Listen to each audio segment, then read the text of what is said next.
قضى العلامة يوسف القرضاوي نحبه بعد 96 سنة.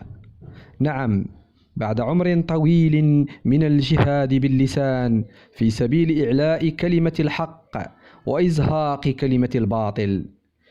إنها رحلة طويلة زاخرة بالعلم والعطاء والبذل وإنكار الذات والتضحية في سبيل نصرة الأمة الإسلامية.